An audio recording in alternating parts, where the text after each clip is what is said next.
Hi, my name is Rachel Alexander. I am a teacher here at PM Wells Charter Academy. I've been teaching since 2017. I have taught both art K-5 and now teaching STEM K-5.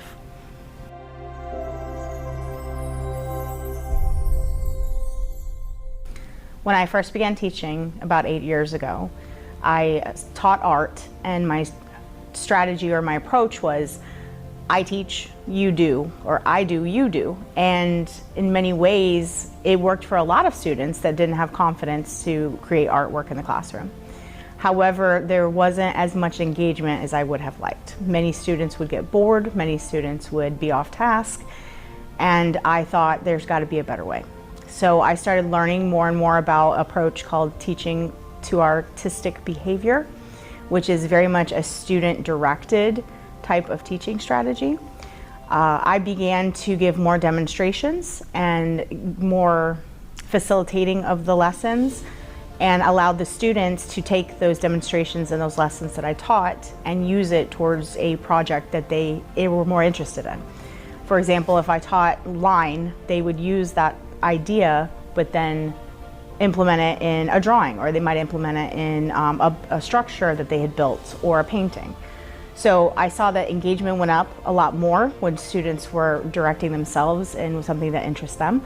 And I was able to take a greater role in helping and facilitating my students instead of, I need you guys to stop, I need you to do this. So it was a very great change in my classroom once I figured out that students needed to be more involved in their learning than me just telling them what to do.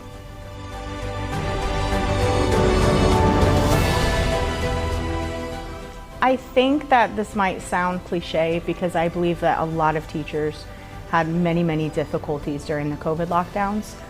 Us having to transition from a more traditional way of learning to completely digital overnight was very difficult for a lot of teachers. The fact that I taught art at the time was even more difficult for me. I have a very visual subject. I have a very hands-on subject.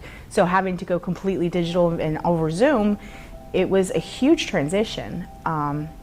What I also found was families didn't have, it wasn't as important to show up for art or PE as it was to show up for math or science. So I had to make my lessons engaging enough that parents would be wanting their kids to come to my class online, but at the same time kids were excited to be there. So I said I had to completely change my teaching style all over again. Learned that I could do student choice and demonstrations. I could give students an opportunity to choose from 10 different types of projects. They could submit their pictures online, they could submit videos. So it was an interesting change for me because it was sudden, but at the same time I had to learn how to get my subject area in the hands of the students at home with limited supplies and only online. At the end, the kids very much enjoyed it. They had so many options to choose from. They were able to engage with their parents, and their parents helped them assist with a lot of these lessons. So in the end, I think that it was a triumph, especially with the difficulties we were surrounding at the time. But yeah, I believe that's one of my biggest challenges I've ever had as an educator.